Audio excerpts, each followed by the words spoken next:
Hello everybody, आज हम लोग अकाउंटिंग स्टैंडर्ड्स का रिवीजन करेंगे। देखते हैं कि आज की क्लास में कितना रिवीजन कर पाते हैं। So let me start with the first accounting standard which is accounting standard 1, disclosure of accounting policies.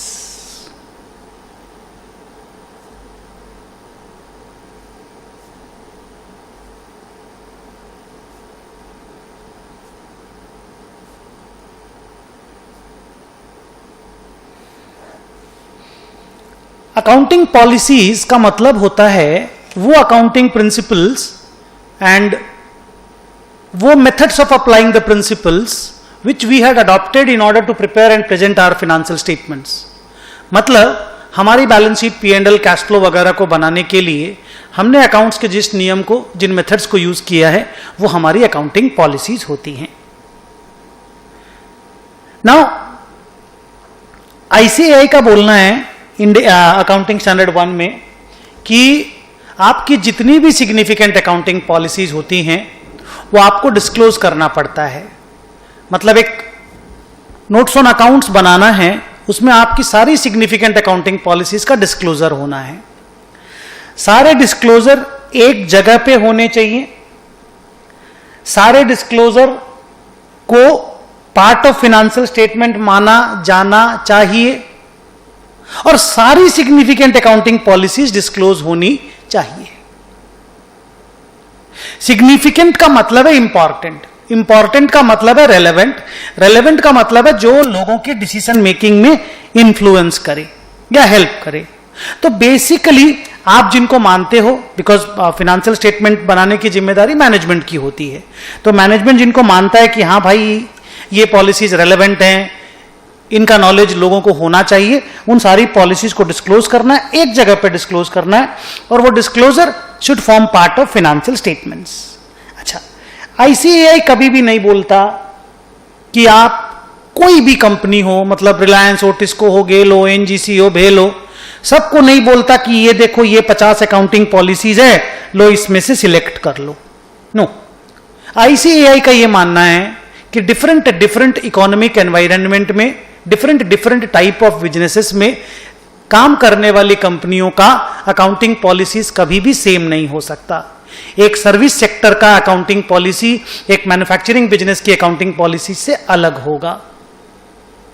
एक टेक्सटाइल कंपनी की अकाउंटिंग पॉलिसीज एक पेट्रोलियम कंपनी की अकाउंटिंग पॉलिसी से अलग होगी।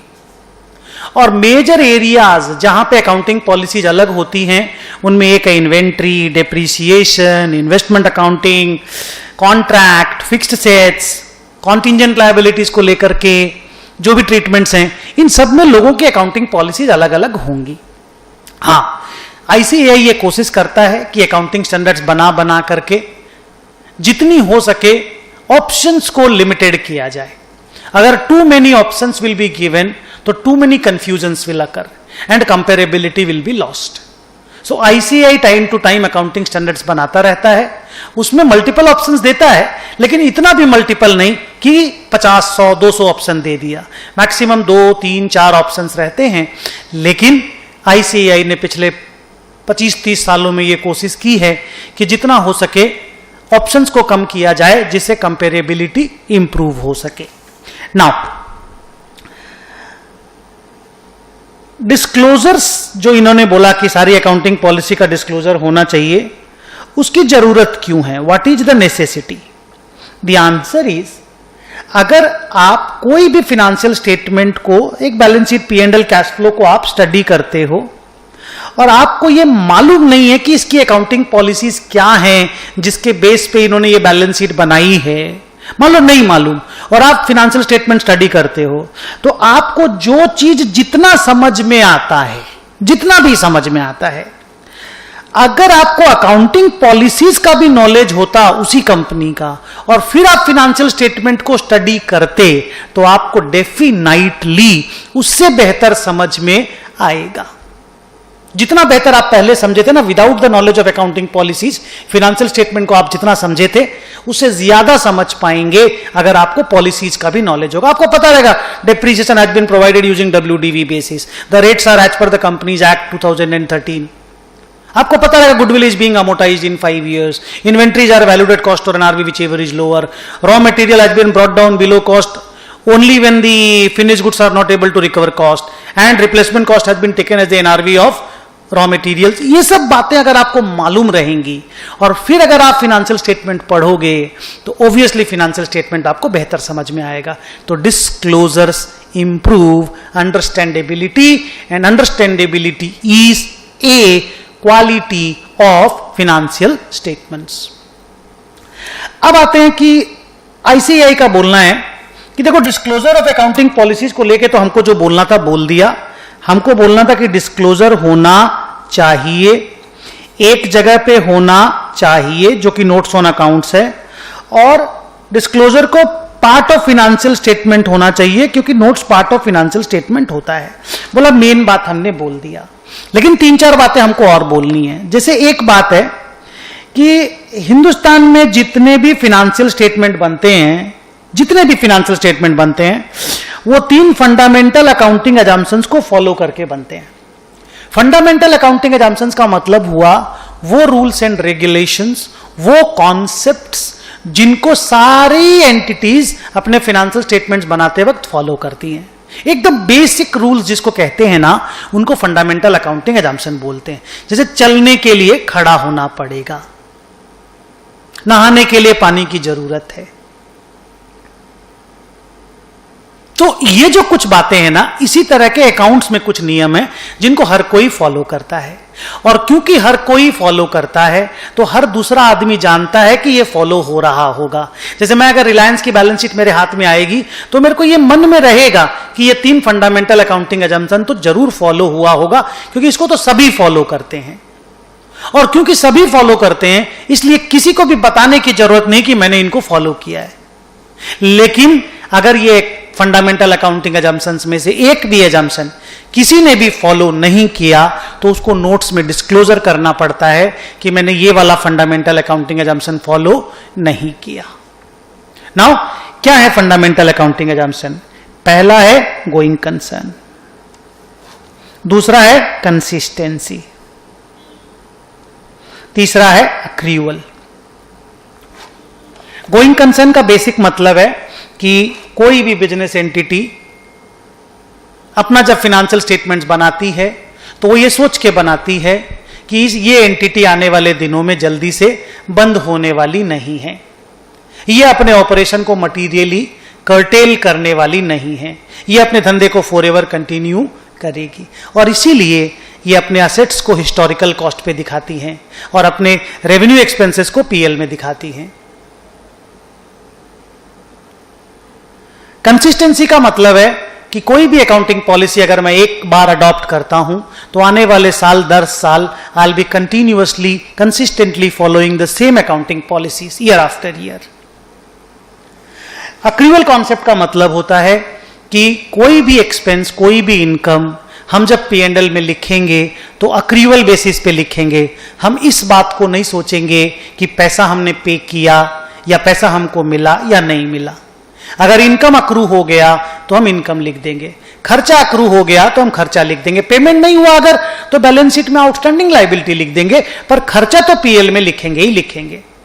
मान लो सैलरी साल भर की 2 लाख, पेमेंट नहीं हुई है, कोई प्रॉब्लम नहीं है, पेमेंट अगले साल हो जाएगी, पीएल में तो सैलरी लिखेंगे ना। तो expenses and incomes are recorded as and when they are incurred and earned. So the idea is very simple. ये जो 3 रूल हैं, ये तीनों रूल को या कॉन्सेप्ट को सारी एंटिटीज फॉलो करती हैं, और क्योंकि सारे लोग फॉलो करते हैं इसीलिए इनको फंडामेंटल अकाउंटिंग अजम्पशंस भी बोला जाता है। एक और बात AS1 में बोला गया है, and that is about selection of accounting policies and the rules which are to be followed while selecting the accounting policies. देखो, फिनेंशियल स्टेटमेंट को बनाने की जिम्मेदारी मैनेजमेंट की है, और फिनेंशियल स्टेटमेंट बनाने के लिए अकाउंटिंग पॉलिसीज की जरूरत पड़ती है। तो फिर अकाउंटिंग पॉलिसीज के सिलेक्शन की जिम्मेदारी भी ऑब्वियसली मैनेजमेंट की ही तो हुई। तो मैनेजमेंट को बोला गया कि boss, when you select your accounting policies you should always keep in your mind the true and fair view concept. मतलब आप अपनी अकाउंटिंग पॉलिसीज को सेलेक्ट करते वक्त ये ध्यान रखेंगे कि जब उस अकाउंटिंग पॉलिसी को फॉलो करके फिनेंशियल स्टेटमेंट्स बनेंगे तो पीएल अपनी प्रॉफिट को लेकर के ट्रू एंड फेयर व्यू दिखाएगा, बैलेंस शीट अपनी एसेट लायबिलिटी को लेकर के ट्रू एंड फेयर व्यू दिखाएगा, कैश फ्लो अपने इनफ्लोज और आउटफ्लोज को लेकर के ट्रू एंड फेयर व्यू दिखाएगा। मतलब आपके सिलेक्शन ऑफ अकाउंटिंग पॉलिसीज की वजह से फिनेंशियल स्टेटमेंट का true and fair view distort, बिगड़ना नहीं चाहिए।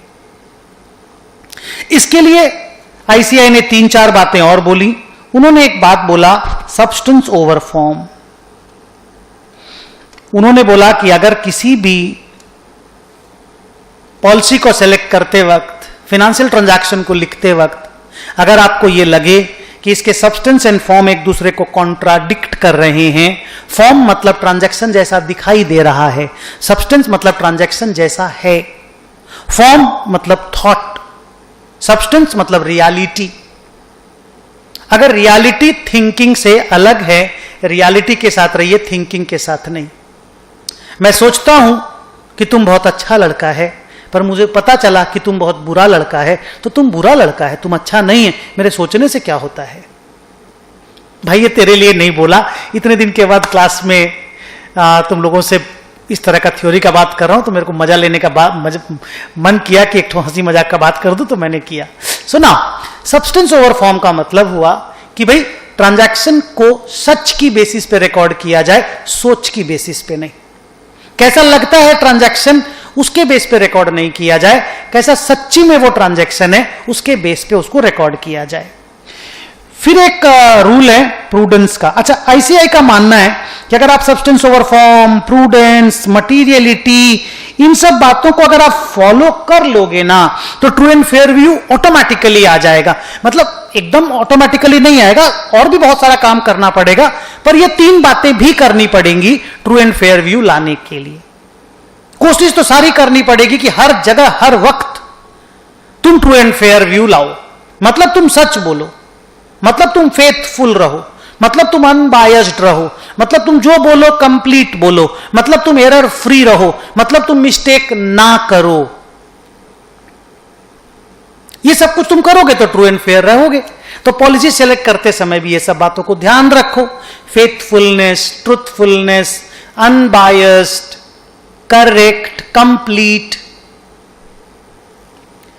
प्रूडेंस का मतलब होता है कि अननेसेसरी किसी इनकम को एंटिसिपेट मत करो। अगर इनकम अक्रू नहीं हुआ है तो मत लिखो। लेकिन अगर एक्सपेंसेस को लेकर के आपको ऐसा फीलिंग आता है कि नहीं ये एक्सपेंसेस आने वाले टाइम पे होगा, तो आप उसको रिकॉर्ड कर सकते हो। For example, provision for bad and doubtful debt. For example, अगर इन्वेंट्री का एनआरवी गिर गया तो कॉस्ट और एनआरवी विचएवर इज लोअर पे लिख के लॉस बुक करते हैं। भले अगला साल जब बेचने जाएंगे तो माल का दाम बढ़ के बिकेगा, हो सकता है, पर आज के दिन लॉस लिख लो। हम डेटर का पीबीडीडी बना दिए, डेटर 1 लाख का था, हम 5,000 का पीबीडीडी बना दिए। हमको लगा कि पैसा डूब सकता है, हो सकता है अगला बार नहीं डूबे, अगला बार नहीं डूबेगा तो इनकम लिख देंगे, पर अभी लॉस लिख के चलो। अच्छा, इस चक्कर में ओवर कंजर्वेटिज्म भी नहीं होना है। प्रूडेंस का मतलब यह नहीं कि एक्सेस प्रूडेंस कर लो, 1 लाख का डेटर है, पूरा 1 लाख का बैड डेट का प्रोविजन बना दिया, ऐसा नहीं। बिकॉज उसके लिए फिर ऑडिटर क्वेश्चन करेगा, 1 लाख तुमको कैसे लगा कि डूबेगा? इतने सारे डेटर सब डुबा देंगे क्या? तो आपको जस्टिस, फिर आप ट्रू एंड फेयर नहीं है। Over conservatism means you are destroying the true and fairness. तो ट्रू एंड फेयर होना जरूरी है, सच्चाई का साथ रहिए। सो प्रूडेंस का मतलब होता है anticipate your losses but don't anticipate your incomes. Materiality का कॉन्सेप्ट का मतलब होता है कि कोई भी मटेरियल इंफॉर्मेशन अगर आपके पास है, ऐसी इंफॉर्मेशन अगर आपके पास है कि आपको लगता है इसको मैं नहीं बताऊंगा तो लोगों का डिसीजन मेकिंग रॉन्गली इन्फ्लुएंस हो सकता है, तो उस मटेरियल इंफॉर्मेशन को फिनेंशियल स्टेटमेंट्स में जगह मिलनी चाहिए। अगर फिनेंशियल स्टेटमेंट के अंदर जगह नहीं दे पाते हो तो नोट्स में उसके बारे में बतलाया जाना चाहिए। बिकॉज मटेरियल इंफॉर्मेशन का छुपाया जाना मतलब आप फेयर नहीं हैं, कोई बड़ी बात आप छुपा रहे हैं। नाउ S1 में एक बात और बोली गई है, changes in the accounting policies के बारे में। ऐसे changes in the accounting policies का डिटेल डिस्कशन AS5 में होता है और AS5 तुम्हारे ग्रुप 2 के सिलेबस में है, लेकिन AS1 में मैं आपको changes in the accounting policies का रिवीजन कराता हूं कि थोड़ी देर पहले आप पढ़े कि policies must be followed consistently year after year. True, but what to do if the change is required? I am consistent year after year, but क्या करूं अगर बदलाव की जरूरत है तो? एस ने पूछा बदलाव की जरूरत कैसे पड़ी? मैंने आंसर दिया लॉ बदल गया. मैंने आंसर दिया एएस बदल गया. मैंने आंसर दिया कि मेरे फाइनेंशियल स्टेटमेंट का बेटर प्रेजेंटेशन तभी होगा अगर मैं मेरी अकाउंटिंग पॉलिसी को बदलूंगा. ये वाली कोई सी भी एक अकाउंटिंग पॉलिसी मान लो मुझे बदलनी है, तो accounting policies can be changed if statute requires that, और it can be changed when AS requires a change, or it can be changed if because of change the financial statement will be presented more better in more better manner. तो अगर मैं कभी भी policy change करूंगा ना, तो एक तो इन तीनों रीजन को ध्यान में रख के करूंगा. 2, जब भी मैं पॉलिसीज चेंज करूंगा ये मान के चलिए कि पॉलिसी चेंजेस का इंपैक्ट रेट्रोस्पेक्टिव होता है, एस्टीमेट चेंज का इंपैक्ट प्रोस्पेक्टिव होता है. इसीलिए डेप्रिसिएशन के चेंज को आजकल एस्टीमेट चेंज बोला जाता है. ध्यान रखिएगा ये बात. तो पॉलिसी जब भी मैं चेंज करूंगा ना, तो मुझे एक तो मैंने जो पॉलिसी चेंज की है उसके बारे में नोट्स में बताना पड़ेगा. 2, फिनेंशियल स्टेटमेंट की कौन सी आइटम में क्या क्या इंपैक्ट आया बताना पड़ेगा. अगर कोई इंपैक्ट नहीं भी आया तो भी मैं फैक्ट को तो छुपा नहीं सकता, वो तो मैं बताऊंगा ही बताऊंगा. एंड लास्ट, अगर मैं इफेक्ट बताने जा रहा हूं, इफेक्ट पड़ा है, मैं इफेक्ट बताने जा रहा हूं, बट इफेक्ट को मैं कंप्यूट नहीं कर पा रहा हूं, तो मुझे यह बात बताना पड़ेगा कि this impact can not be ascertained. तो यह बहुत इंपॉर्टेंट पैराग्राफ है जो अकाउंटिंग स्टैंडर्ड 5 में ग्रुप 2 में आपको दोबारा सुनने मिलेगा. ये एक पैराग्राफ AS1 और AS5 में दोनों जगह पे लिख दिया गया है. AS1 तो फर्स्ट में बना बोल के लिख दिया गया, और फिर AS5 इस पर्टिकुलर डिस्कशन के लिए बना तो उसमें भी लिख दिया गया. And the last topic of AS1 is कि क्या गलत ट्रीटमेंट करके, रॉन्ग ट्रीटमेंट करके उसके बारे में डिस्क्लोज कर देने से ट्रू एंड फेयर व्यू हो जाता है? Answer is no. आपने गलती किया, मान लीजिए आपने डिप्रीशिएशन रिकॉर्ड नहीं किया असेट्स पे, तो थोड़ी हम आपके फाइनेंशियल स्टेटमेंट को ट्रू एंड फेयर बोल देंगे. ऑडिटर को ट्रू एंड फेयर सर्टिफिकेट देना पड़ता, आपको मालूम होगा. एस उन लोगों को फॉलो करना पड़ता है जिनके फाइनेंशियल स्टेटमेंट का ऑडिट होता है, और जिनका ऑडिट होता है चार्टर्ड अकाउंटेंट उसको ऑडिट करके ट्रू एंड फेयर का सर्टिफिकेट देता है. तो अगर आपने डिप्रीशिएशन रिकॉर्ड नहीं किया, आपका P&L ट्रू एंड फेयर नहीं है, आपके बैलेंस शीट की असेट्स ओवर स्टेटेड है, आपका प्रॉफिट ओवर स्टेटेड है, तो आपका financial statement true and fair नहीं हुआ तो आपको ट्रू एंड फेयर की सर्टिफिकेट नहीं मिलेगी, ऑडिटर क्वालिफाइंग रिमार्क्स देगा.